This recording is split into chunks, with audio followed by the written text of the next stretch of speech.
Welcome everybody to a impromptu episode of a Candor. I wasn't sure whether or not I was going to be streaming tonight. I'm sort of, I'm always running into these, unprepared as always. But I always say, hey, sometimes these episodes write themselves, and we've got, if this isn't one of those, I don't know what is. We've got Brovia, we've got, Beave, we've got Kupo, and it sounds like the perfect assembly of people to talk about broken mechanics. Let's explore that topic a bit more and let's dive in. Let's see if we can, let's see if let's see if we can get Kupo to throw something at the screen and rage quit on us. We'll find out um here in a sec.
Hey, we've got the gang here. We've got Brovia, we've got Beef, we've got Kupo.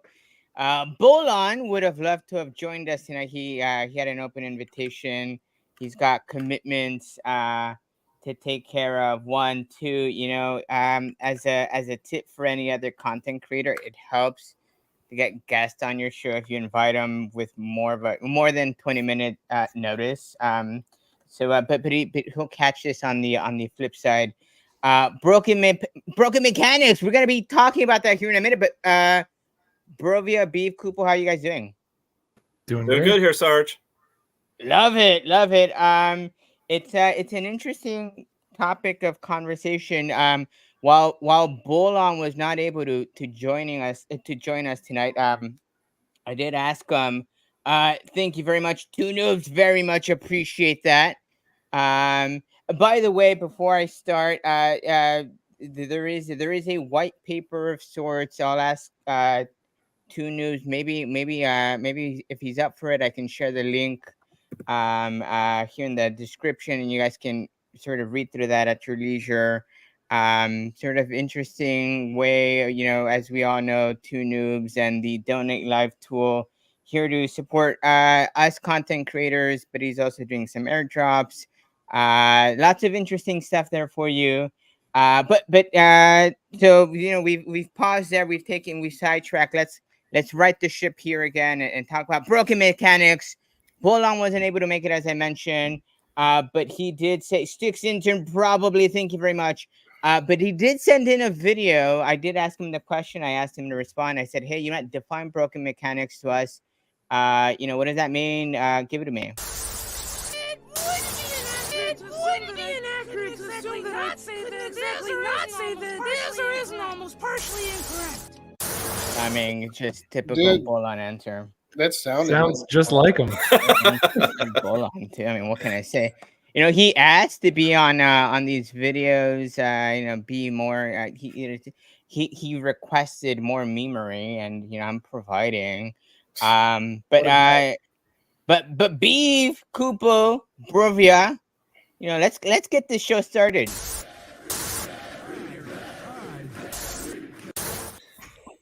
Aped into broken mechanics. Maybe let's start with defining broken mechanic. I mean, what does that mean to you guys? I know it's this sort of team mantra, Bolon's mantra. I feel like that's his catchphrase these days.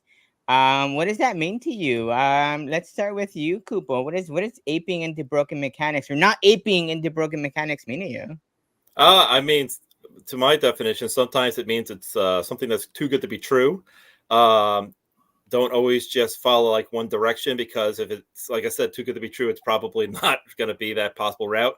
And of course, if there's something that looks like it's not working correctly and you're taking advantage of it, then yeah, that's another broken mechanic right there. That's fair. Can you think of maybe any broken mechanics in game that you would consider to be a broken mechanic? Well, I mean, besides like things like hero inflation and other stuff that we're dealing with right now. Yeah. Yeah, no, I mean, hey, I guess that's one, right? Hero inflation, or the fact that we're summoning heroes like no tomorrow, that might be a version of broken mechanics. Fair, fair. Brovia, thank you very much for the for the donation. Dark summon heroes aren't real. Hi, Beave. That's from Brovia to you. Broken mechanics. What does that mean to you? What does broken mechanics mean to me? Yeah. Every time I hear it, I swear, don't jump into broken mechanics. It just makes me want to jump into broken mechanics, because I know that's where we're at, and we're going to always have exploits. You won't even the community is the one that will find things that are broken, right? And then the community will always go on raw emotion and jump into said mechanics. You remember when there was that mining exploit way back in the day? I remember that was definitely a broken mechanic. That was definitely a broken mechanic, but I mean, I myself didn't ape into it, but the well-versed and the completely organized did not fail to take advantage of that. You know what I mean? Like, and as far as like gameplay mechanics and stuff go too, man, I assume that we will get more of those. There's going to be some that benefit us, and there's going to be some that make us very sad.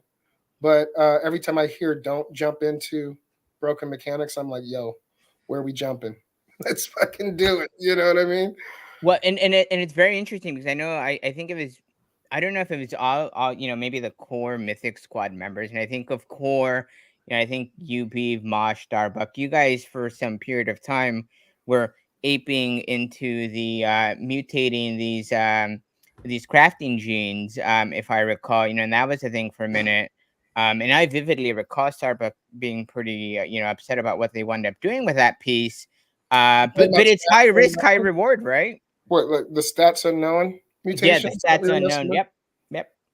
Yeah, you know what? Sometimes you get burned, right? But on the whole speculating and digging deeper and doing your due diligence on these NFTs and stuff, I've been aping into the broken mechanics since this whole fucking show started 2 years ago, and it's worked out pretty well so far. So, hey, you win some, you lose some, but when you win big, right? But also it goes to show you we're still early though. So we are the players. We are the player base. So if you're not happy with something, don't just sit on your hands. Go ahead and hop into the proper freaking chat rooms. Go ahead and @Bolon. So speaking of someone who's been adding Bolon, Brovia, I heard maybe there's been some spicy conversations between you and Bolon and Gen Chat. I've never seen someone on a stream vividly recall to the minute where someone from the team said something they disliked. You mentioned on a stream with KP, it was the 8-hour 20-minute mark, if I recall, that I forgot who it was. It may have been Hubert. You mentioned something about PJs that rubbed you the wrong way. Yeah. So before we get there, because we'll get there, broken mechanics. I mean, what does that mean to you? I know you've been aping into the whole PJ thing. You're not alone. I have a few PJ heroes of my of my own. I have a very nice legendary PJ Archer with pretty nice stacks for being a pre-stone Archer. But I mean, you've been aping into this broken. Is that a broken mechanic you've been aping into? It's a tough one because there's lots of things that was all speculative. This whole project, really, like we've been told to amass a huge army and command your legion, and now we're all sitting here with heroes that we're not questing because there's not enough money in the community to make questing profitable. So, is that a broken mechanic currently? Will it be fixed with expeditions? It's a great question. And as Dag sort of alludes here, if Bolon says don't do it, I say do it harder, right? If that's just the contrarian Do it in me, harder. I just like it. do it harder, do it more. Um, but no, I mean, so I mean, we've all defined, in our very ways, or we've sort of briefly sort of at a macro level talked about broken mechanics here. I've seen conversations take place where there are players, and I've seen it in Twitter, I've seen it in Gen Chat. Um, oh, and we've got a special guest here with us, and we'll let him in here in a second, and maybe he can answer this question as well. I've seen players come in. And and they're frustrated, they're upset, and one of the comments I've seen is, why did they change, the hero mechanics? I was beating Boars perfectly fine, and now they've made it harder, and I'm fed up with the game. I'm frustrated. And that could be the result of aping into a broken mechanic. Raph, you heard the topic, and you said, "Let me in, tag me in, baby. I've Yeah, got baby. something to say." Thanks. Can you hear me? We Yeah, can hear you. dude, the beard looks great. The hair looks great. You look fresh, man. It's Friday Thanks. night. Yeah, Yeah, Raph I looks gotta fresh. figure out, my speakers aren't coming through my headphones here. I don't know what's going on. So We'll come back to let you. me figure this out, and I'll come back. Sounds good. Yeah, we'll come back to you. Well, at least he looks good, Hey, he looks spiffy. What can I say? He came prepared, unlike myself. But I mean, like, Beav, I think I saw you sort of raise a brow. I mean, are you frustrated by some of the things that are happening in game, where people, Um, are sort of making decisions? I think Uh, we all aped into APRs, right? Like crazy broken APRs at the beginning, right? So that's fair. I think the pool of players started with crypto guys getting into DeFi and shit, right? So I think I have settled more in my gamer self, and being a gamer like this and being part of live games and competitive games and PvP and PvE games that get constant live updates and patches and stuff. I'm used to things being broke, things being good, people being happy, us wondering why they touched something when it was just fine the way it fucking was, right? Yeah, I still get emotional on these things, but I've come to expect these kind of things. And I think if you're really here for the ride and for the fucking game, then you need to realize that those warm, fuzzy feelings when everything's going smooth and awesome are going to be here. But those ones that give you that gut punch feeling like, damn, I got to reevaluate how I'm doing this.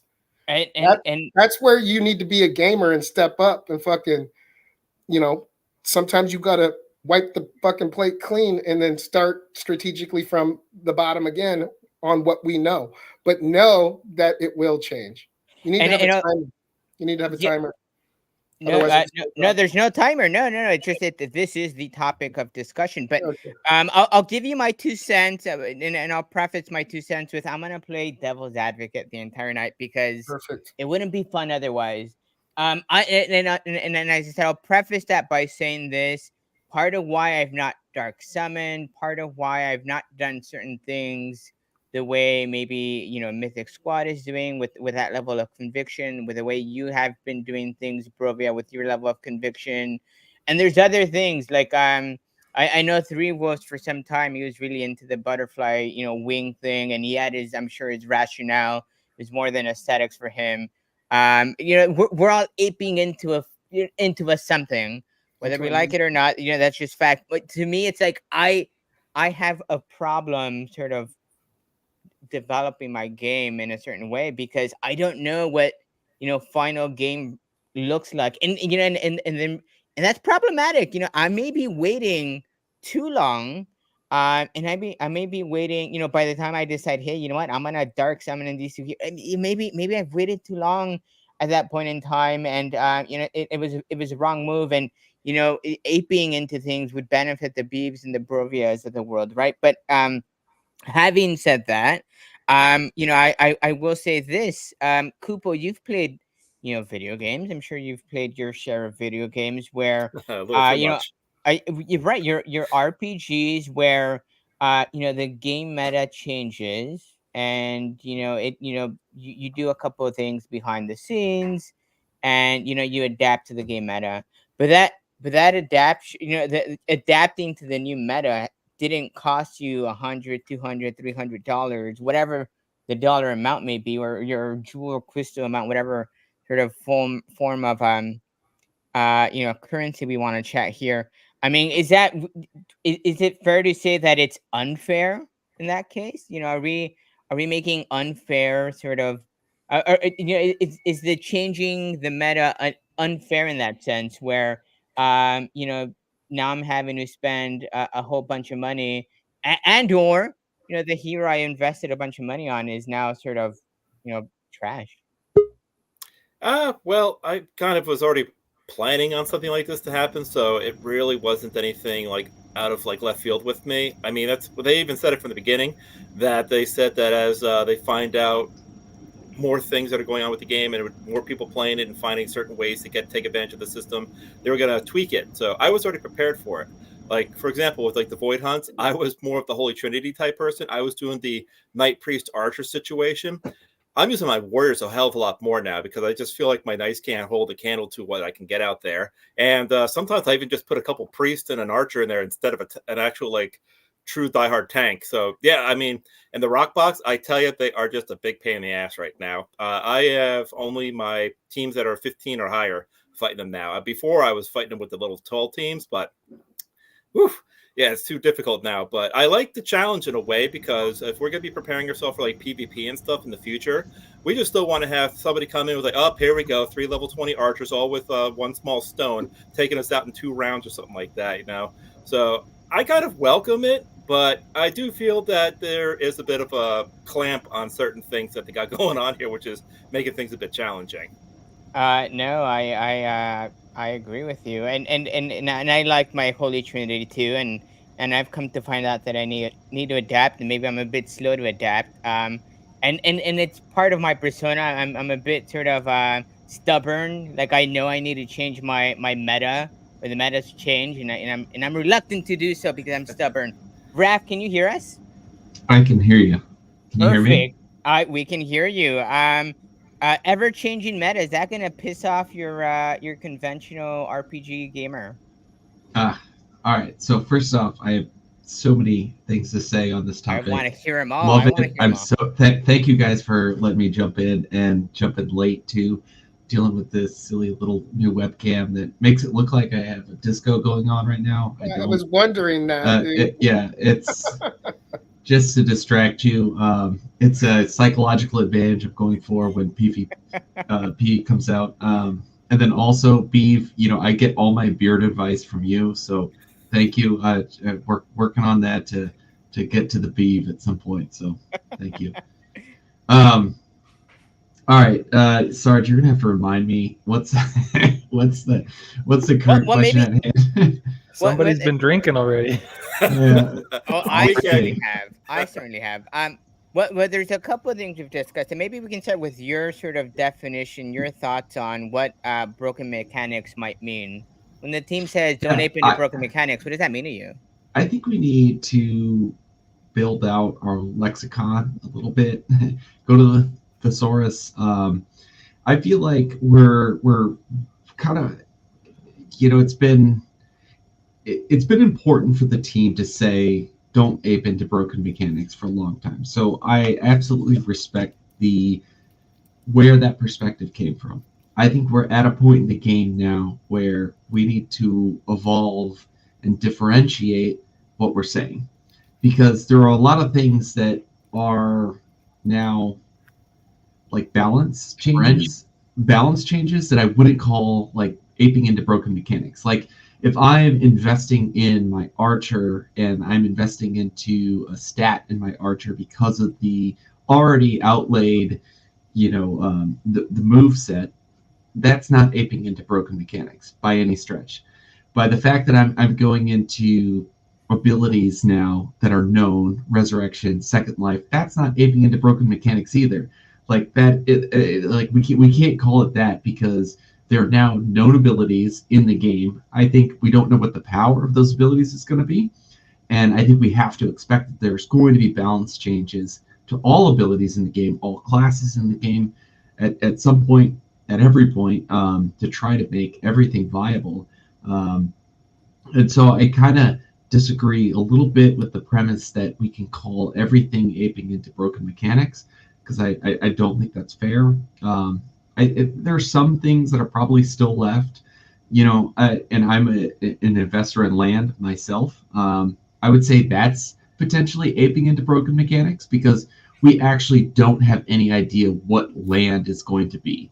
And so I will fully admit that I am reckless in all regards when it comes to aping into broken mechanics, but I'd kind of draw the line between when the team comes out and says, like, this is a playable feature, this is a class that's out, this is a move that's out. Like, we can't say don't ape into broken mechanics, like, if we're all focusing on warrior decks or archer decks, because that's in the game, that's successful. That's what we're doing. So that's more balance changes. So that's my thoughts on it. No, and that's super fair. I think it's a great sort of way. The way you defined it and explained it, I think is brilliant. We get into, I feel like that conversation then evolves into, and I know Beeve, you were very sort of fired up on this. Hey, these abilities better slap, right? Second life, double second life, better be banging because it's taken Agreed. a lot to get there. Well, Now, what that means, I know, I think of a Starbuck or maybe you who were, hey, it's second life, not second life, right? You get into nuances as to what that maybe means. I think when it comes down to it, it's gonna be great. Is it gonna be as great as you maybe think it is? Is it gonna be nerfed along the way? Potentially, but I still think it'll, conceivably speaking, it'll be great, to the point where, at the end of the day, you may not be happy with the results 100%, but it's still gonna be better than not having second life. Do you disagree with that statement there, Beef? um, I would say I would say this, okay, and I might be ignoring your question altogether. I'm sorry, You're not but sorry, first of all. Second of all, well, I know I'm just formalities. I'm sorry, but not sorry. But what I'm saying here, and I don't think this is aping into broke mechanics by aping into traits or anything else we may have found along the way that these NFTs have to offer, right? Sure things. I think I go into it with the highest hopes for traits, but when it comes down to it, it's a 7% mutation. It's one of the hardest things to get in the game. What's the top of the class? The current classes that we have right now, it's Dread Knight, right? Dread Knight's the king shit, and it's always going to be the king shit until there's something else above it, right? So when you're looking at these NFTs and the layers of them, yeah, one can't be bigger than the next. But I'm assuming if you line up all these friggin' things that are exotic and hard to get, these 7%ers, and you get them all on one card, that it should probably benefit you. Will I be disappointed if traits don't slap? Fuck yeah, I'll be disappointed if traits don't slap. But am I aware that thing? Like I said in chat, these are liquid mechanics. These are liquid um, pieces of information that we know can be changed on the fly. And so, yeah, I'd be pissed off. And that's why I'm here. That's why I'm on a Candor Gander, because traits better fucking slap. I swear to fucking God, traits better fucking slap. Okay? well, Done. Beef.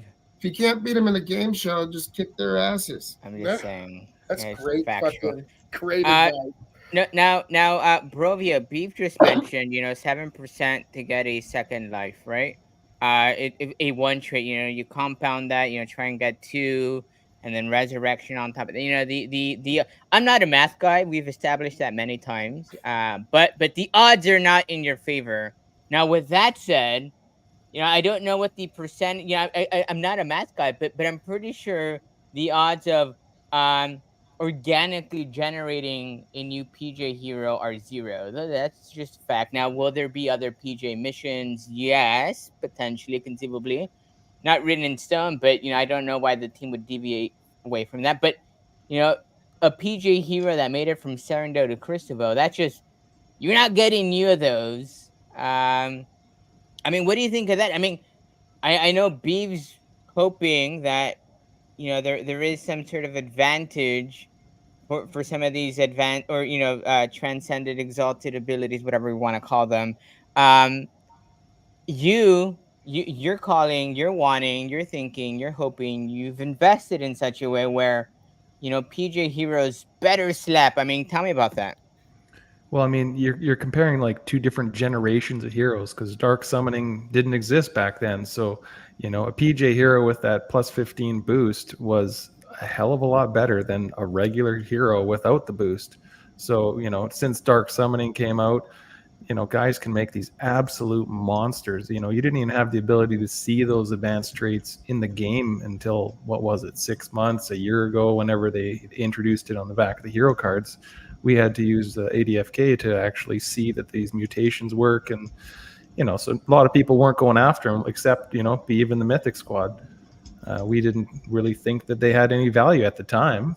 And it's going to probably slap, as Beeve says, and it would probably destroy any PJ hero. But I'm hoping that there'll be specific tournaments for each type of regular hero, dark summon hero, PJ hero, legendary heroes, rare heroes, like different tiers of them, so everybody can have gameplay. I feel for you, Brovia, and I absolutely agree with you because you put up the ultimate risk on that, on them not coming back. Coming from a guy who sent half of his heroes at the time and not one of them, they all got on a ship with the fucking hole in it, right? I understand the risk that you took, right? So I hope that they have their utility and that they slap too, my guy. Yeah, and it's two different tournaments we're trying to talk about, not just one, right? So yeah. and I'm not looking, when I search for PJ heroes, I'm not looking for the best hero in the game. I like the idea that there's a finite amount of them, like Gen Zeros. So I own 4 of the 20 in existence Mythic PJ Paladins. So there's only 16 other ones that aren't in my possession. So, like, let's say I bought every single one and there was a PJ tournament with Paladins. I wonder who's going to win, right? So you can definitely play that game. I'm not going to get to that game, but I'm saying you could. and I think it's good that you keep your voice heard on the topic since you are heavily invested in PJs, because I've heard chatter of them saying that one PJ hero could be your ticket to like a whole team that you bring mixed in or whatever. So as an investor in PJ Heroes, get your voice heard on that and make sure that it's known. You know what I'm saying? Well, before we get to this one, Kupo, you had something to add. I'm on the same boat with that. I mean, you got to think when those PJ heroes were going out there, it's like when these heroes were costing like multiple hundreds of dollars and stuff like that. So there was a huge risk involved with that. So as opposed to like making maybe like a Generation 17 Dread Knight for like $50 or something like that, is going to wipe the floor with these heroes that just got these booster stats originally when PJ came out. So I'm on the same boat as you guys. I really hope that if they do have these type of tournaments and such like that, that they're going to stick with what they got going on, especially those Fabled Land tournaments that they're always talking about, these Perilous Journey heroes also, that we can just compete with these guys. So those that actually took the time to put their heroes on the boats, the ones that survived, those that invested in them, those that raised these heroes to be right, are actually going to have a fair opportunity to get these type of rewards that they earned, not be in the same field as these like other heroes that have come out since the tokenomics has like dropped significantly, and that you can buy heroes on the floor for like less than $1 now. That could wipe the floor with them. So I absolutely agree with that. I wanna address this comment because I think this is a common sort of counter argument to what what we're saying here to some extent. Yeah, and maybe we can start with your reaction first on it, Beeve. Mellow Green Giant saying, hey, 7% chance to get tentacles. Should those heroes slap? I take that to mean I take that to mean just because it's rare and it was hard to do, should it automatically be, better than sort of its counterpart? I think that it should definitely be looked at as the top things that we had to do for the first 2 years of this game. And as we played the game that they had in front of us, okay, and we found out more and more about it, and we went for these exotic traits that were underneath the hood of these NFTs, I think they should definitely keep that in their minds when they are actually building the product out as we're still here. So yeah, I do think they need to keep it in their minds. All the 7%ers. And I'm not showing love to the freaking tentacles too. They better slap like 8 times in a row or something like that, right? I just think that you got to look at this game through a lens, knowing that this shit's going to be built out as we go. Some of the things that we are talking about right now are closer than others. Some of them are so distant we can't even fucking see them or we've forgotten about them. But if they're important to you, these are the forums and chat rooms and shit that you need to be in talking about it because they are still building this out. So yeah, I hope all the 7%ers slap I because that's know. what we're living on.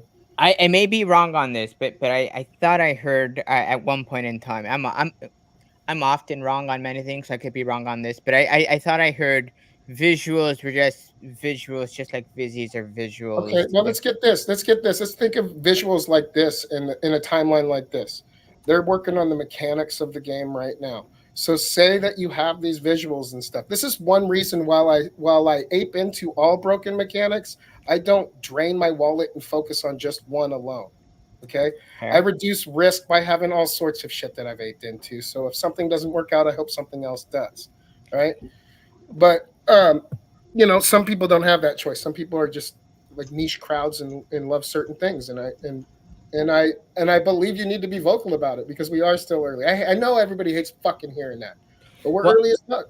We're we early as we fuck. are we are and I think Brovia brings up an interesting point here in private chat. The idea of visuals, those change along the way, right? So if you were it being into the visual mechanics of things, Yeah. now my understanding is you can go back and revert to some of those, the way things look, but Well, to me it's like I want you to see what I'm seeing too, so we exactly, got to be and on the same and page. watch those guys be rewarded in like early 2025 or some shit when there's these like crazy animations based on the traits that your heroes have. Okay. And And that who's to would say that's not coming? Now they need to build the foundation, the game, the mechanics, and all that stuff first. And usually the things that come last are graphics. So I wouldn't say that those guys are, you know, be left fucking out. at a loss. I just think that you got to be realistic about the time frame and realize how these games are built.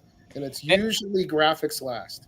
And let's well, one thing I was reminded, I saw KP here. There is a DFK hangout next Saturday at a Battle Mage Brewing. If you're in the Southern California region area, feel free to come hang out.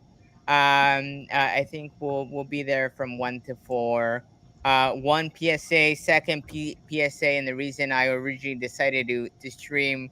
Um, if you won the Paladin last week, Sunburst Paladin, you have until tomorrow, 24 hours from now, to claim that Paladin by reaching out to me with your OX, and I can send that OX to Sunbear or forever relinquish your Paladin. And I'm not gonna say who that was. One, because I failed to get the name, and two, if that was you and you were listening, awesome. And if not, go watch my video again. Improve my metrics there. But you got to watch it all.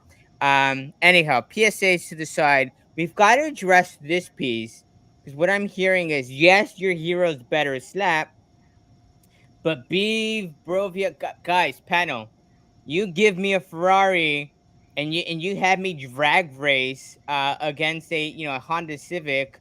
It's a Ferrari, but I'm gonna fucking lose because I don't know how to drive stick shift. I don't do the pedal thing. I don't know how to race said car. It's functionally is a better car. Functionally, these awesome heroes are better, are gonna be better heroes. Thank you, Judah the Moon. But if you don't know how to operate said hero, if you don't know the game mechanics, you can have an OP team and still lose Vraf. Are we gonna have people who've built these heroes and blame the game developers because they don't know how to play? Yeah, that absolutely will happen because that happens in every video game. I think that the team actually addressed this really well at the AMA recently. And there's probably one thing that they talked about. There's probably 2 points that I feel address this well. One thing they talked about and covered in detail, which is randomness, and one thing that I feel like hasn't been covered a lot by YouTubers, panel, or the team, and that's the stats S scoring mechanism for balancing the game. And I feel like that goes a long ways. I actually agree. I think you're spot on. The game, and I think Hubert, and I'm paraphrasing now, said something along the lines of there has to be some kind of randomness to the game. Otherwise, just the person with the more expensive hero is going to be the person that wins. And I do agree with that. And I feel like the nice thing about the game that they're building is it's not just a hero. In the end, it's going to be hero, it's going to be equipment, it's going to be pet, it's going to be a lot of these things stacked on top of each other. And so if you have the best in all of these categories, then you're going to stand a significant more successful chance of winning. But if you are lacking in one of the categories or two of the categories and you're a super high skilled player, I think you're still going to have a chance to win. If you have and abilities play into that as well. Shout out Beave for calling those out earlier. Now, I think the other piece, so randomness was something the team addressed a lot in this last AMA. I think the other piece that we need to talk about is the brilliance behind the stats S formula that Hubert came up with and released in how the combat mechanics work. And I've looked up the formulas, and they're as confusing as all get out. And my general understanding is it is a relative nerf to super high stat heroes because it takes your stats and it only allows you to gain a certain percentage. It gives you diminishing returns if your stats are well above whatever the average of that level is. And at first I was like, whoa, this is a nerf. Like, let's pump the brakes. But I think this will kind of balance the game in a way. And I think that although I'm a little disappointed that some of my high stat heroes are effectively being nerfed, I do feel like it's better off for the game in general for the precise reason that you're bringing up, Sarge, which is like you want a balanced game and you want you want a competitive game as well. I have to say this. Hey, friends, how about that high dex archer? Anyhow, Kupo. Kupo. I mean, balanced game. I mean, that's yes. You want awesome cards. You want. I think one of the things we've heard among sort of all the noise is that every hero is gonna be good. There's a spectrum of good, and what good means to you may be different than what good means to the next person. But I think a balancing game is gonna be key, so that the new guy in town who comes in and has not played DFK before, they have an equal chance as being good at the game than the Beeves, the Brovias, the Rafts, the Kupos, the Mees of the world, right? Because at the end of the day, yes, we want, we've been here from day, whenever. We're still here. We rode the bear, and yes, there's a piece of me that wants a something for sticking it through. But at the end of the day, like, if you don't make it fair and balanced, like, it's just gonna be the group of us that have stuck around because someone new is gonna come in. They're just gonna be pissed off because they can't compete. What do you think of that, Cooper? No, it's like that. The old saying goes: you can please some of the people some of the times, but you can't please all the people all of the time. It basically comes down to this. Also, you got to take the greater good with this stuff, and the balancing it's necessary. It's required in order for us to have like the long-term lifespan for these type of games. Also, so it's necessary. Some things a little bit more tough love than other things, but these type of mechanics are required. So there aren't just certain dominants and certain names that are getting the top tier leaderboards every single time. So that even those bottom people, even if there's like just a 3% chance of them winning, still it's a chance that they have an opportunity to win. It makes it so people actually want to stick around, makes it so people want to actually get that feeling of accomplishment. And everybody's playing their game in their own unique way. Some people are raising them to be better fighters. Others, in my situation, raise them to be crafters. But every hero does have their own value. Some of which we don't even know it's available yet because we only have like 5% of the game that's actually been built out right now. So what we think are just trash heroes are just, well, being just rethrown into the pit or whatever, just to make another better hero that we feel would be better for the long run.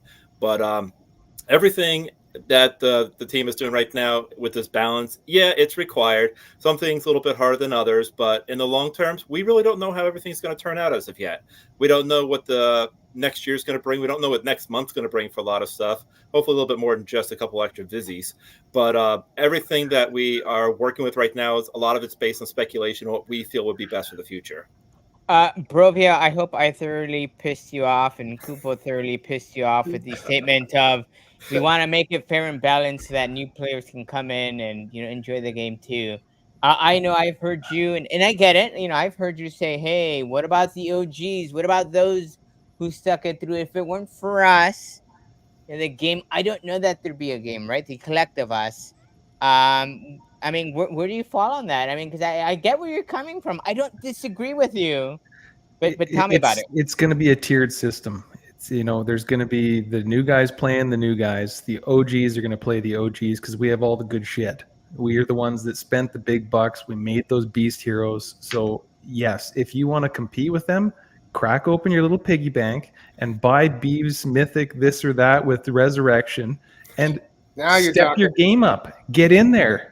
We're the OGs. We have the good shit. That's fair. No, we have the good shit. We should be rewarded because of it. Beef. I mean, talk me through that. You Well, agree with that, I imagine? yeah, today we have the good shit. Today we have the pieces of the future. Today we better get used to the dark summoning pits because it is an integral part of this game's design. And if stats are king, my dude, Raph, which they are, but like I said, if you really want to dance, you got to align a bunch of shit to be the best, right? But if stats are king, if you're not used to the pits right now and you don't like them, then you're going to have some pretty NFTs that got some underwhelming stats. If you want to be competitive in this game, then you need to get used to the mechanic that is here. And I don't think it's going anywhere because it helps with hero deflation. And we're gonna keep putting them in there. Tell me right now that any hero that is leveling and questing in DFK doesn't hold value.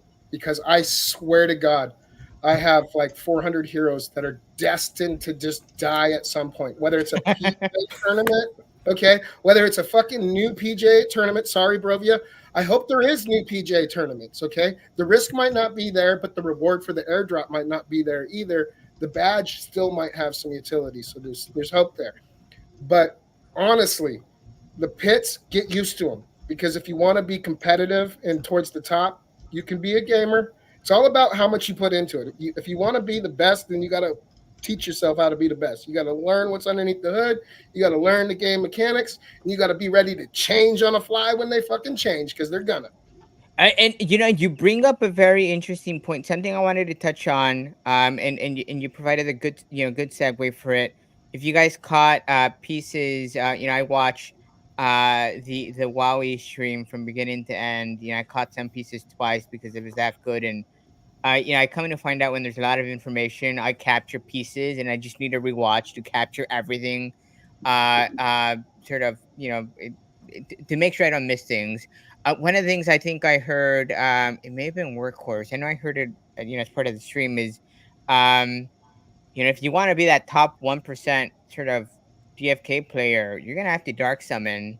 And I'm convinced, I'm thoroughly convinced that once we have these new sort of heroes come out and sort of the codex is developed a bit more, the heroes that will win the first PvP tournament are not yet in existence.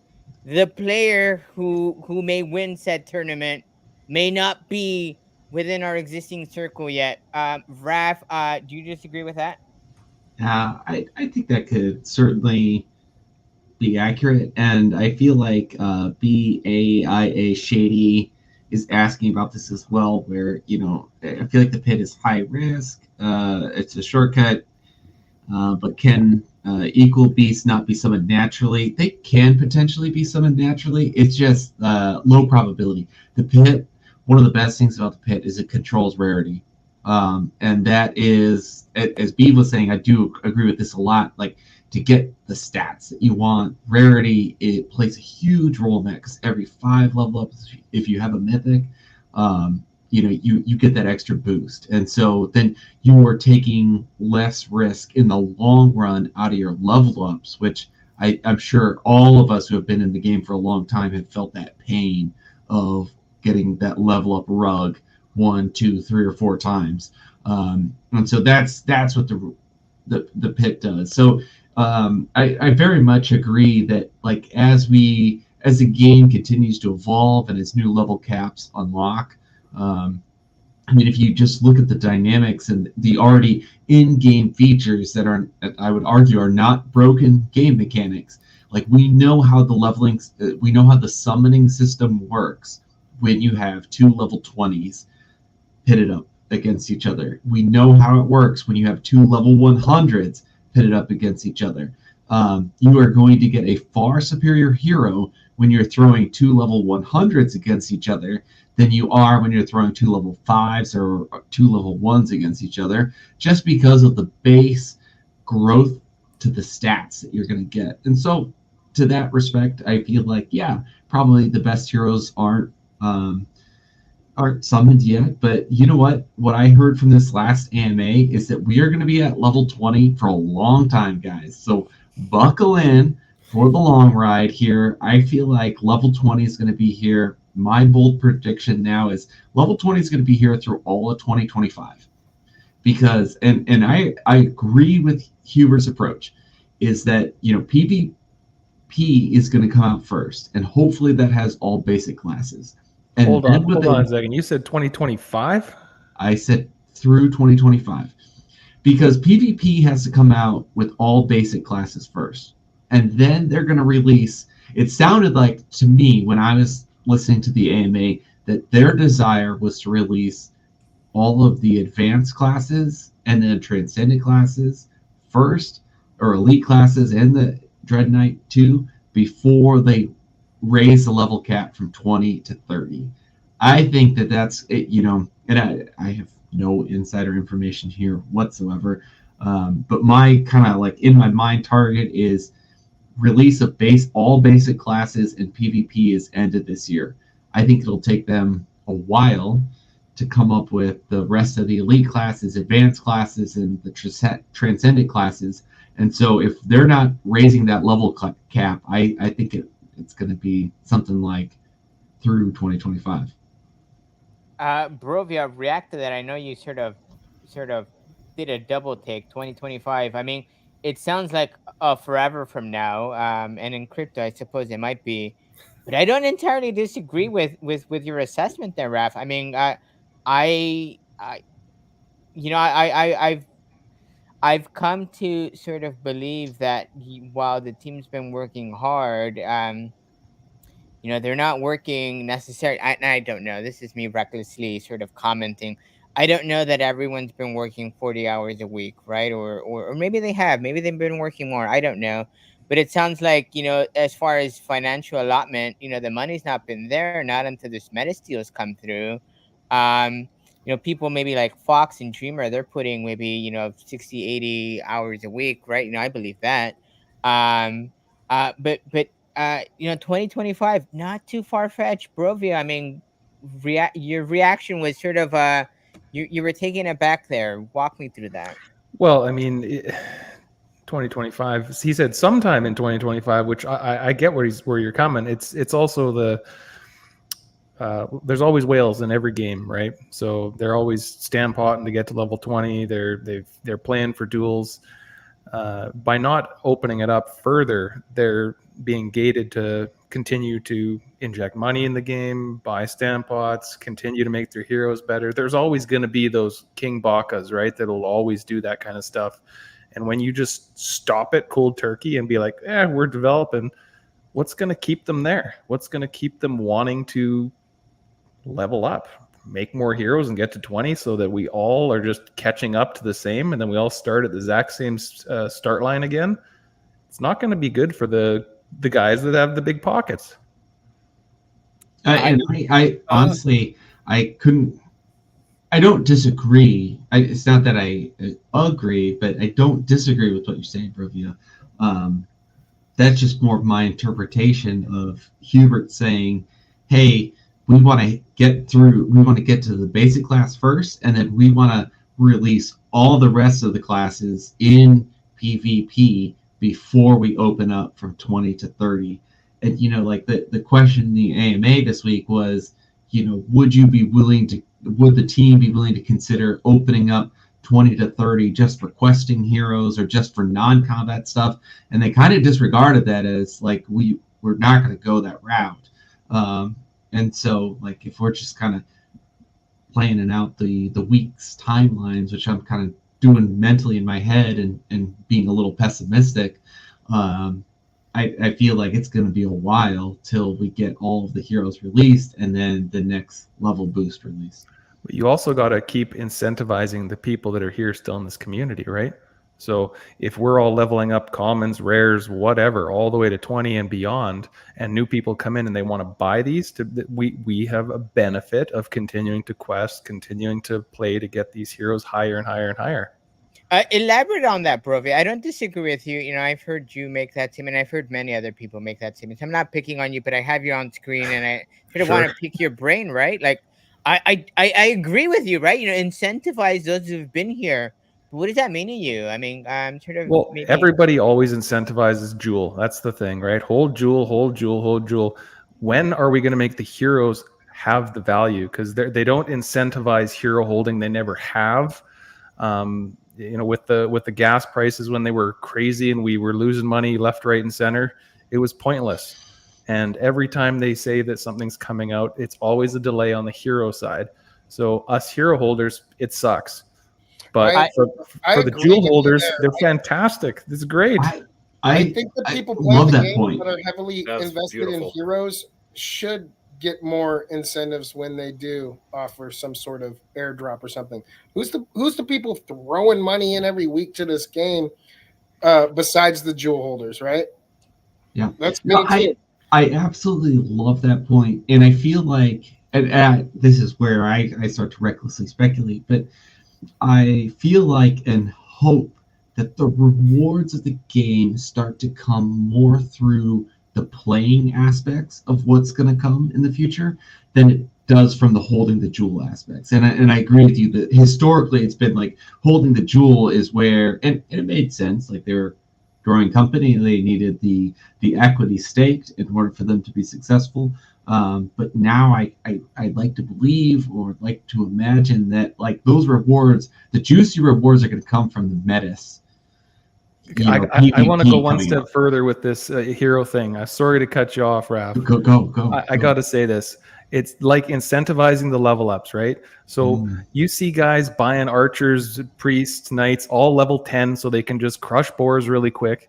Here we are with our level 17 through 19, 20 heroes, and these boars have ridiculous HP. They're harder, they hit harder, and what do we get out of that? Nada. So it doesn't incentivize us to level up the heroes. Guys are just farming boar hunts with level 10 heroes. They're never going to level up. They're never going to buy mock Sharoons. It's just another form of farming. So Maddie famously once said, "Who gives a shit? Who gives a shit? Floor heroes are $1. Who gives a shit? Who gives a shit?" I wish floor heroes were $1. Floor heroes are at 20 crystal, which means floor heroes are at 27 cents. Is someone beeping? Okay, so I'm not the only one, thank God. I think it's Raph's alarm. I just muted you, Raph. No worries. Heroes are, they're at 27 cents. That's the floor.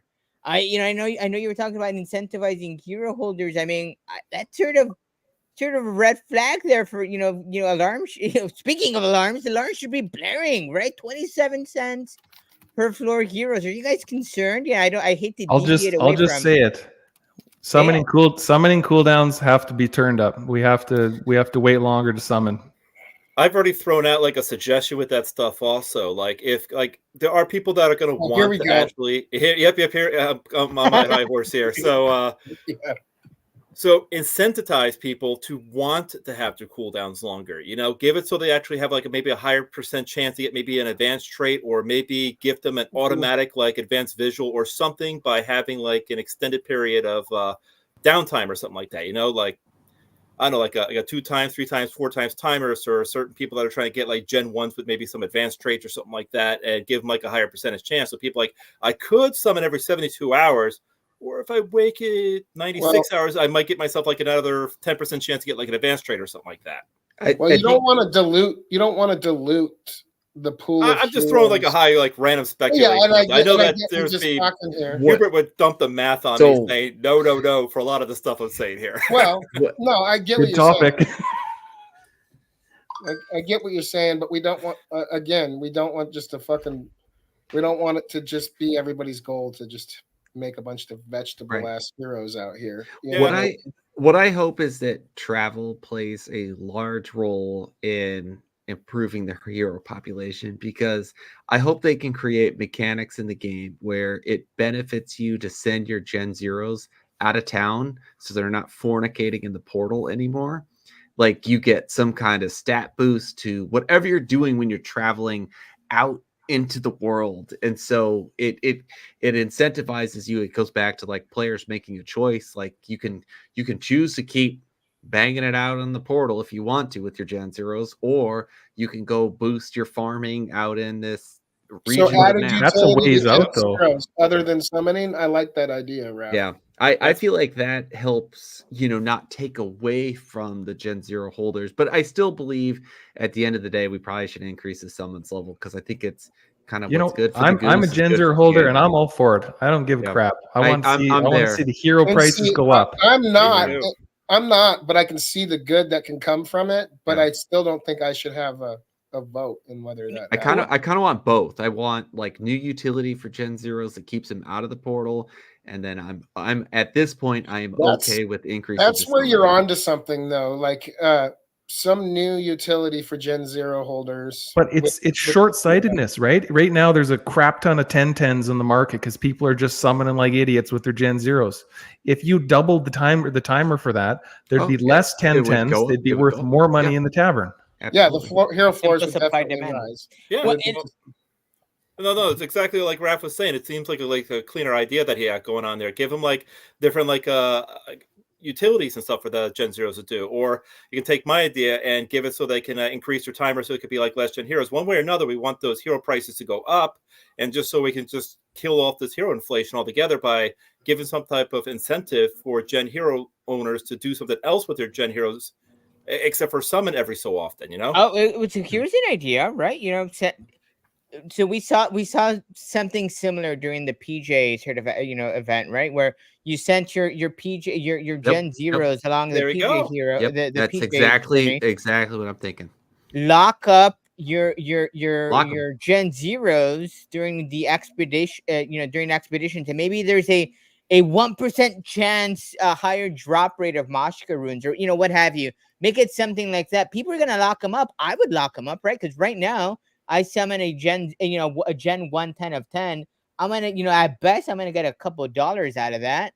And Beeve, I know you don't own Gen Zeros, but if I look at the floor for it, any resurrection, or second life hero, regardless of something, the floor for those, $20. How hard was it for you to summon said hero to only have it be worth $20? I mean, that's just bananas. I've sold some more. I've sold Oh, some and I'm Second sure Life they can heroes go for more than higher, $20. right? Let me tell you. But no, I'm saying like it doesn't matter if you catch one of the things that make a great hero. Sure, that's cool. Sure, it's a 7%er, but just because you got this busted ass monk scholar that has second life doesn't mean it's going to be the best fucking card in the game. I'm way different. I mean, there's like, I have like maybe 4 heroes that I'm like, Don't worry, baby, you're with me for life. You know what I'm saying? But like the rest of them, fuck that. That was the flavor of the week. You know what I'm saying? And you got to have that mentality if you want to keep building great heroes. That's why I'm always like, if you want to be good at this game, then you need to know how to build heroes. Because as everything changes, you're going to constantly need those hero builders, right? There's going to be metas that are broken, that get nerfed, and then boom, those are shelved. In every game I've ever been in, things get shelved. But what usually happens is the people who are super emotional and go with their emotions first are like, fuck, those things got nerfed. They're crap. I'll sell them at a loss right now or whatever, right? I'm getting rid of them. I don't need them. They're gone forever because the team just said they're gone forever. In reality, it's more of like a song and dance, a do-si-do. We bring one in the circle, we dance with them, and then we put them on the shelf, and then we, go mingle and talk to another girl and go dance with her. But what it is they're all going to have value at certain amounts of time. And you need to, and I think that's where the whole command your legion comes from is, yeah, they want us to have a lot of heroes. But I don't know where I'm going with this. I'm on like my fourth beer. I took a few bullets. No worries. I'll It's take. good. I was waiting for that. It's gold. Did I I'll say take enough, boys? It's good. You did. I'll take you in this direction. It was something Hubert had sort of brought up. I think he came on the show. He's gone on a variety of different shows to talk about the initial concern, which was, or one of his initial concerns was we needed to revamp Gen Zero sort of summoning. And I think no matter how you sort of spin it, the way they initially went about that approach, sort of pitching that, it came off in a way where they needed to reword the way they put that vote out, and I would have voted yes, and I think many people would have voted yes. So and we can't undo what's been done, but I think it should be something we revisit and maybe have a more serious conversation, because this isn't a problem if the players are here. And I think we're at a point in time where things have changed, and now you've got games out there like Crypto Valleys, who's attracting a shitload of players or investors, because of the APRs, whatever, right? We're here, we're developing a game. We've long moved away from APRs. How are we going to attract those people? Beav, I know you have I something to just say. wanted to really emphasize one thing too. Like games like this all by themselves get crazy. Emotions rise. People get angry. People get disgruntled and so on and so forth. But when you add something as volatile as crypto into a live liquid game like this, you better be ready to just be a degen and strap on, because it's going to be a wild fucking ride. There's going to be days where the crypto market makes this game not make any fucking sense to us. Like, you know what I'm saying? Like, what And we're you doing bring is outside. you bring up an interesting point. I'm at a stage where I need to be honest with myself. And today, in today's world, if I'm gonna sit here and say I'm in DFK because I'm gonna make money today, I'm lying to myself, because if I want to make money, I'm gonna take my money somewhere else and invest in Kaka Poo Poo meme because it's blowing up on Solana, right? No, I'm really got my fingers crossed for big titties to really pump, but but But to that point, right? I'm here because I thoroughly, legitimately, actually enjoy the game, the way it's being developed. I see the vision. I've bought into that vision. I get that piece. And the community is great. There's lots of things I enjoy about it. But I'm not here today because I'm thinking tomorrow I'm gonna walk into $100 jewel, because I don't necessarily believe that. But I'm sort of I'm going in circles here and just thinking, hey, you know what? At the end of the day, I think collectively we're all here because we bought into a vision. We see the way the team's working, and we think and we hope other people inevitably eventually see that vision as well, and they buy in. And maybe it's gonna take a PvP tournament with $100,000 prize pool, brought to you by Metis. I don't know, right? But if I hear that, I'm attracted. I don't care what DFK is. If there's $100,000 prize pool, I'm gonna learn the game, especially if it's only going to cost me 27 cents to buy into said game. What do you guys think? Oh, absolutely. I mean, look what's going on with the Void Hunt right now with the sponsorship from Clayton, and we've got ourselves the jewel bags that are out there now. The jewelers actually put out 5 days of the mokshas also, so that was beautiful. We got a lot of attention drawn in with just that. So, I mean, people that weren't even thinking about even doing the Void Hunt are now like throwing like their heroes in there and learning how to do them and just getting up there, which is why the team had to make those bounces also, so people weren't just going to flood them out. Yep. Yeah, something. I'm sorry, are you done? My brain's just reading chat, and chat is getting stuck on this being one thing, crypto, and it's not. It's a crypto game. So either you know it is and you're in, or you can believe whatever the fuck you want and be disgruntled, but you're still in because I still see you here. But the motherfucking shit is both. And it's going to be volatile shit. I think it's because we all got in here because the APRs were sweet, just like the crypto valleys is happening right now, right? That's why we originally came. There's the crypto that's not why I came in. us. Listen, that's not why I came in, and the reason it wasn't because I came in when Jewel was $22. APRs were like a foregone conclusion at that point. I came in because I sort of read the map at the time. I was playing D&D, and we were using if you guys have played D&D, we were using Roll20. And basically it's a virtual version of D&D, and COVID and all that jazz, right? And I saw the vision, I saw DFK, and I said, hey, you know what? This is D&D on steroids. And that's why I bought into it. APRs attracted some people, and it kept some people, and I'm sure there's a variety of different reasons why other people sort of bought into the game. But at this point in time, I would argue that the most of us are here. It's because of that vision. It is because we've bought into that sort of that plan, and we've bought into the team, and we've invested into this project that's gonna go somewhere. How long it takes to get there, may depend on how much money comes into the project in terms of partnerships. How high Jewel climbs, et cetera, et cetera. But Raph, APRs, I saw you, that's not what brought you into the game. What kept you here? What brought you in here? It's the nostalgia in the game piece that's kept me here through the bear market for sure. I think these are some great conversation topics, and I think we're kind of like just on edging through a narrow straight here of I think it is crypto and it is a game at the same time. I think both those things can be true. I think it started out and we saw the jewel highs because it was crypto. And I feel like we made it through the bear because it is a game. And I feel like in the future, I think the success of this project will be because more of it's a game than it is a crypto. And I think that's the challenge of why the token price has been where it is, because there isn't that fully sustainable game loop yet. Because that is why a lot of the players, I think, are still here.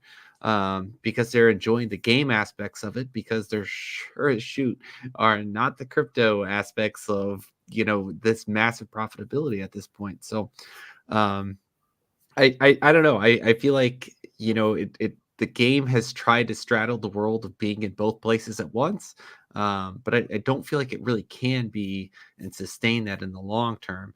And going back to the conversation that we were having earlier about like the value of heroes and what they're bringing, and how is the team going to reward its players, or where do they put the funding, and how does that get back to the player base? I'm a big passionate believer that this has to be a game, and then there has to be game loops, as Hubert has talked about. And so what about the game is going to create these game loops? Is it leveling up your heroes? I'd kind of disagree with that a little bit. And I know, Brovia, that was a point that you brought up. I would say that, there should be value in the playing of the PvP in the combat elements. Like, I think the Clayton rewards program is a really good one that they have right now. But I think it's just kind of splitting hairs, just a little bit. What would happen if, say, someone like Kupo, who only wants to craft, and he's net zero, and he can't even play the game because he can't make a single dollar. All he can do is play PvP. No. He's not going to stick around. No, I think this is great. I think so. What I dream of, or what I hope for, is that there is a game economy that ends up allowing people to play and to function in massively different roles of the game. There's going to be people that just want to build badass heroes and leave them at level 1, the Beeves of the world. And then Hey, they hey, go, hey! I'm oh, not the okay, Moshes of the world. maybe not for the I future. level my fucking heroes. Okay. Okay. I'm sorry, Mosh. And I think there's going to be people that farm equipment. I hope that there is a role. I really hope there is a role for people who just want to go farm and craft as well. Like I believe in my heart of hearts, or maybe I hope. I don't know. I'm recklessly invested in this game. I'll be fully transparent with that. But I think it has to start with the game loop being on PvP top, and I hope that everything trickles down from there. Because to me, at the end of the day, is that people have to want to invest in playing a fun and competitive game. Like, that's where you're going to get the influx of your money in the future, and that's what's going to sustain that game loop. And if that game loop is able to be sustained, that items are high value, that heroes are high value, that pets are high value, that these top tier items are high value, well, then the subcomponents of what creates those top heroes, or what creates those top items, or what creates those top pets, like, then the farmers of those things will also become valuable in effect.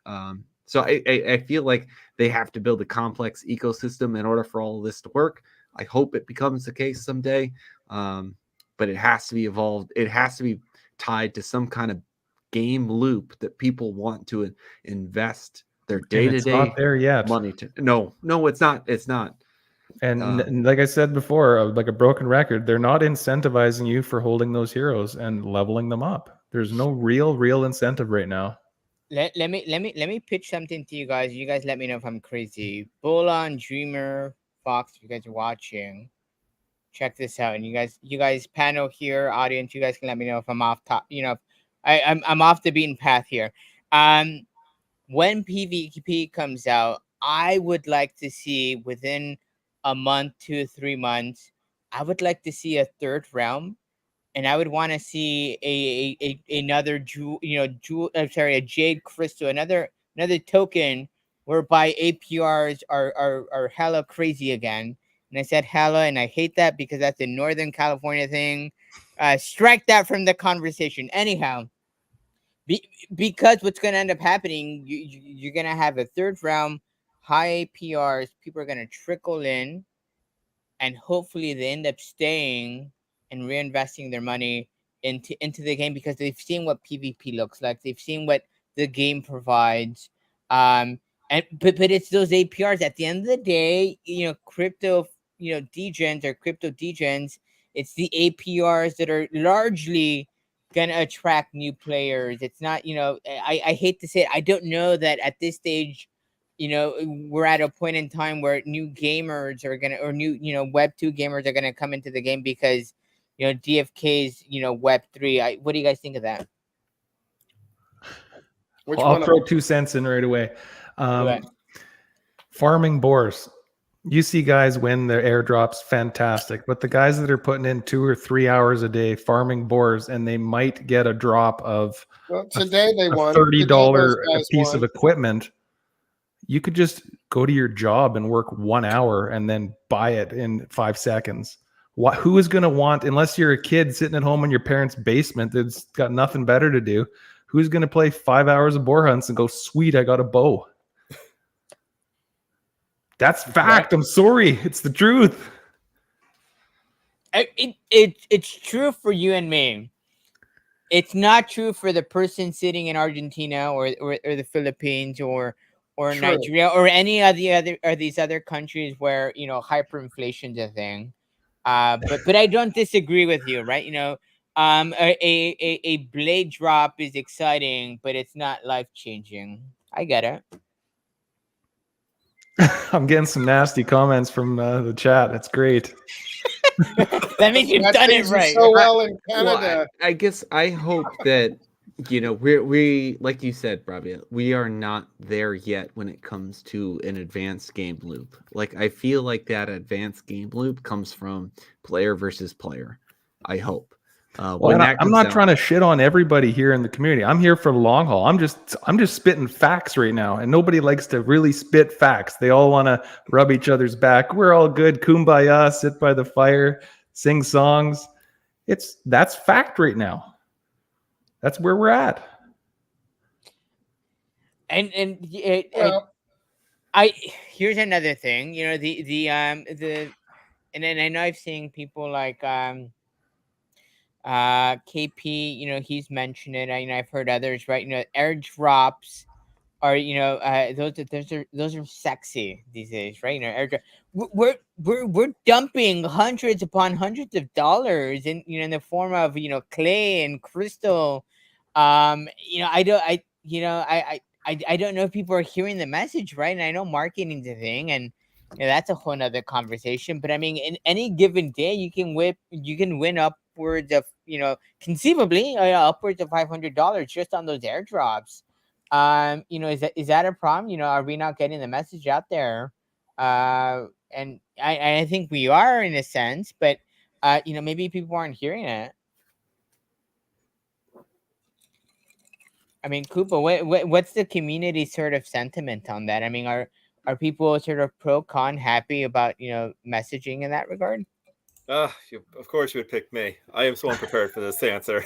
Of course, I would pick on you, Kupo. Come on. A bit of a pass. I don't. I got nothing to say with this one.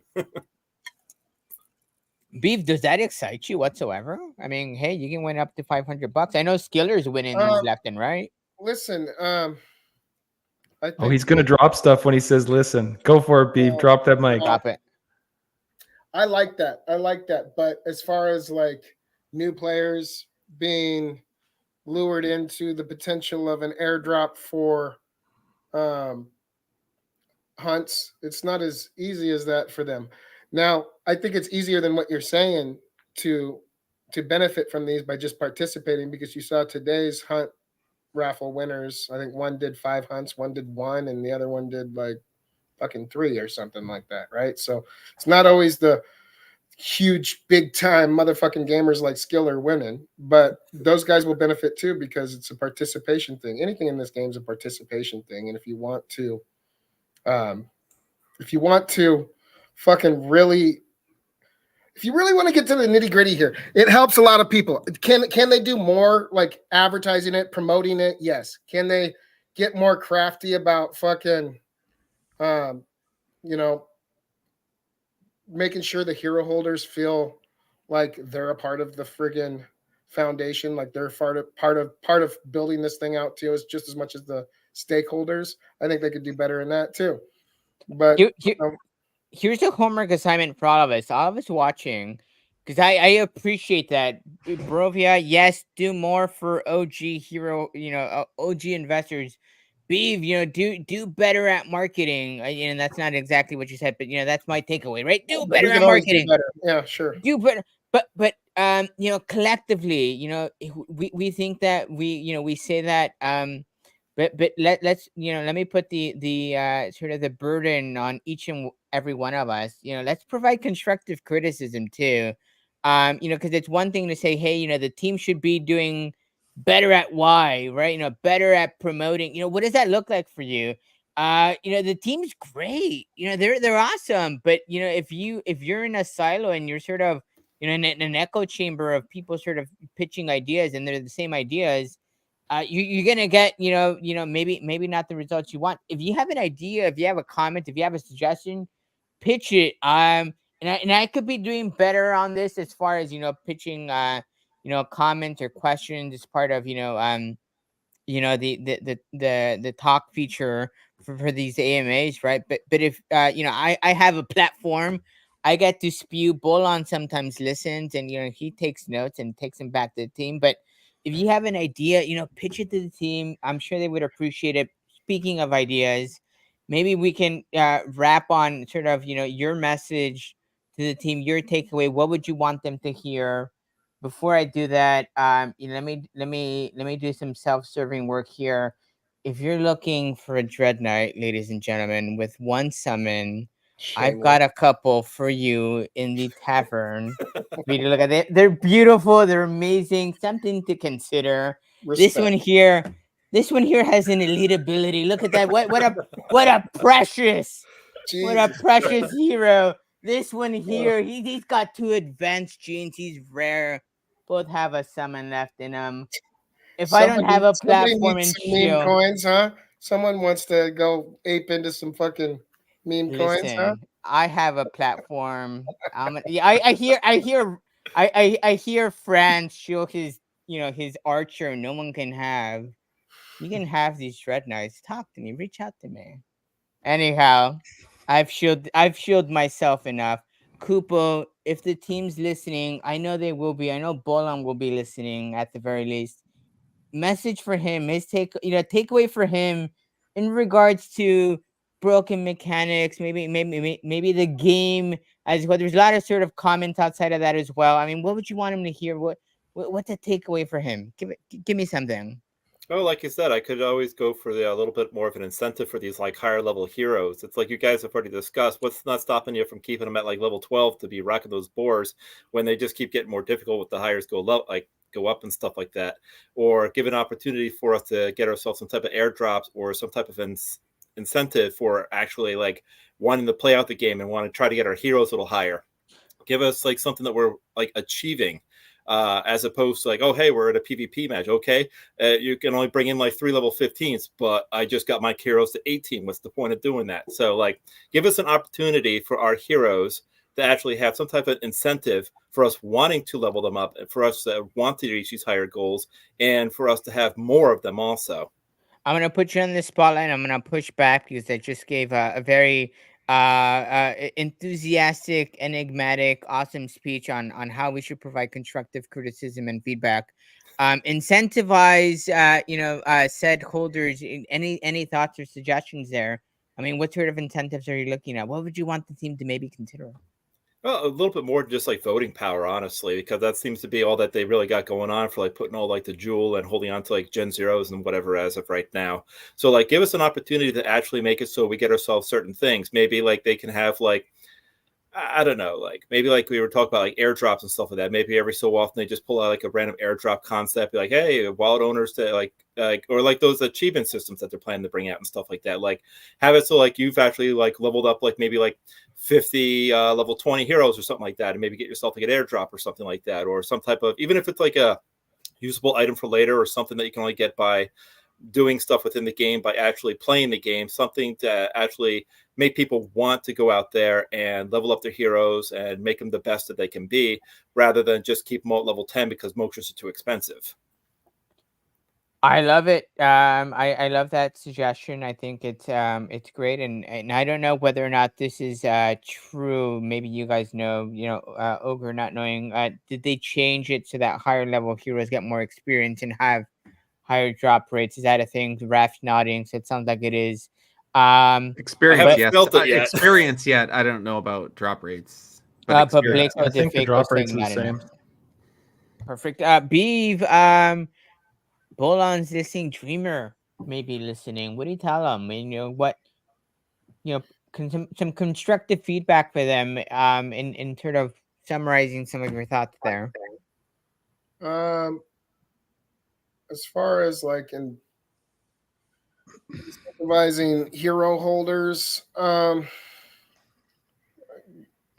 code made a great point. Like to have a hero and to have it at a level to compete in set activities that offer exclusive rewards is somewhat a reward in itself. But what I'm saying is, like the stakeholders, like the people who have been here, there's an argument to be said that the hero holders have done just as much as the freaking stakeholders in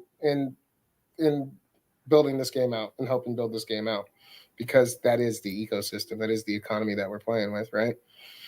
So I don't know, man. Traits better fucking slap. 7%ers better hit hard.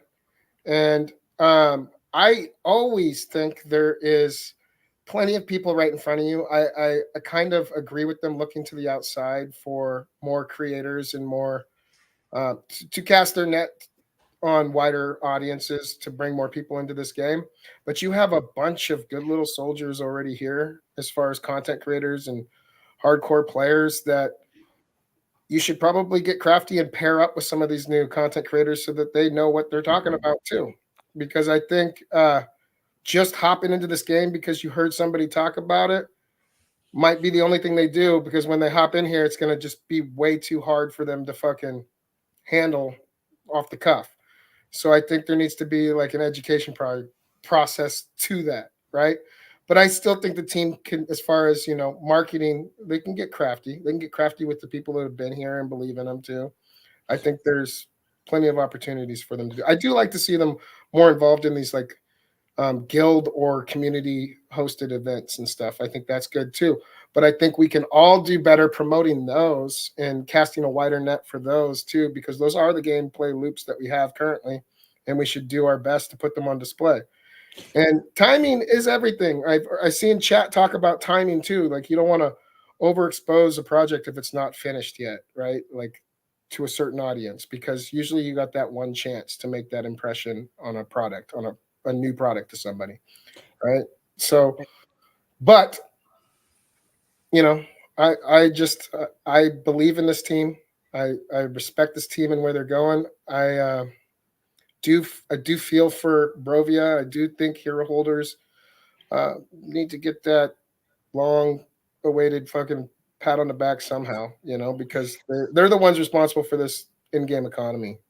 And shout out to everybody that made it easier for us to stay and allowed me to stay, like the automation makers like DFK Helper and stuff too, because that's If it wasn't for some of these automation tools, if it wasn't for the Mythic Squad egg sort of hype, if it wasn't for the Mythic Squad, Oh yeah, I'm supposed to say this. Sorry, I gotta interrupt real quick. Pay attention to Mythic Squad. Starbucks got a little Easter egg thing coming on, so follow our socials and all that stuff. there you I'm go. supposed to say extravaganza or something along those lines, so I don't get in trouble. All right, we're good. And extravagance, I love. Yeah. But sort of, hyping up Mythic Squad, right? And to some extent, we're all sort of responsible for collectively keeping this, this project sort of afloat. ADFK tools and the ADFK arcade. By the way, for the record, of late I've been playing more ADFK arcade than I have uh void hunts in general, and I've been winning myself some really neat raffles. But we'll get to that in a second. Brovia, a message for the team. Dreamers watching, Bolon's watching. What do you tell them? Oh dear.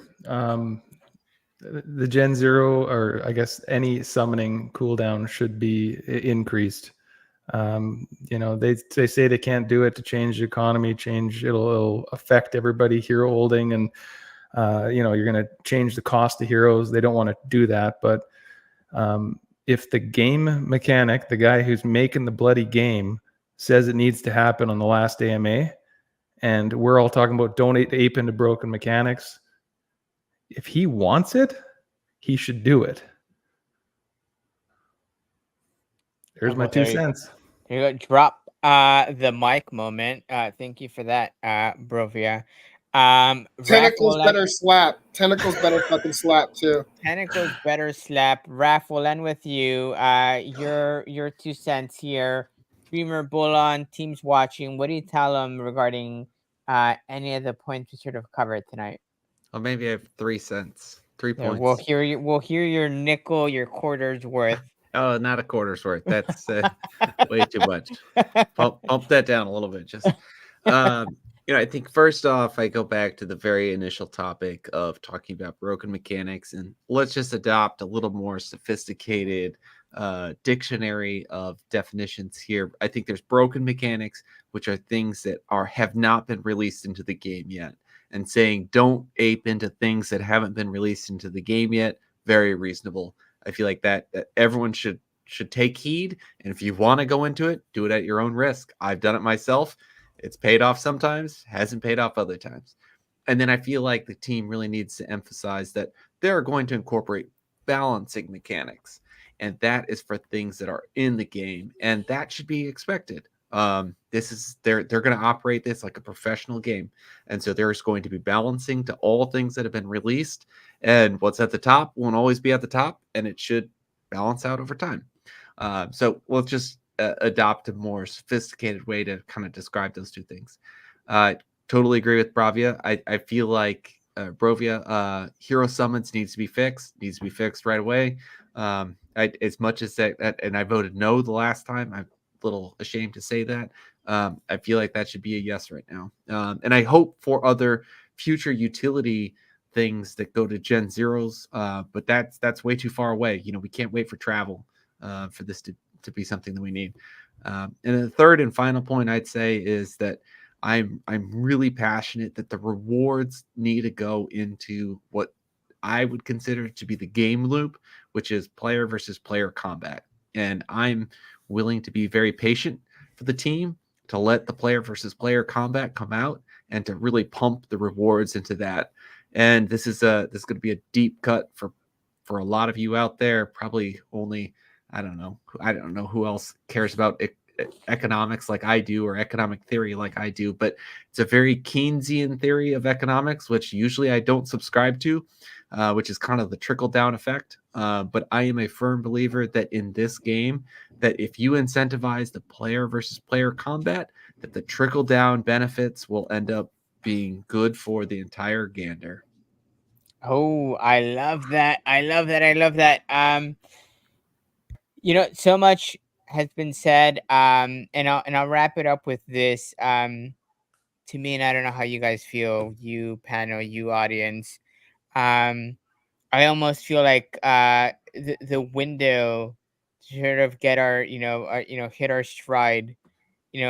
It almost feels like it's 6 months to a year, and it doesn't mean that the game needs to be done in 6 months to a year.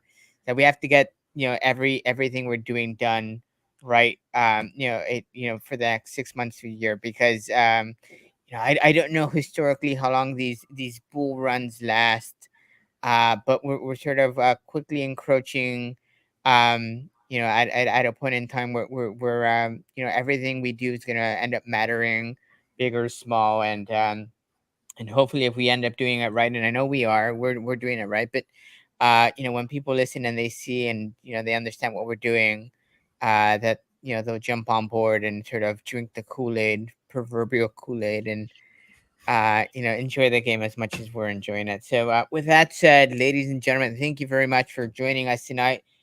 Beave, Brovia, Kupo, Raf, thank you very much for sticking around. Again, if you're in the San Diego area next week, next Saturday, come hang out. More info, I'm sure to come.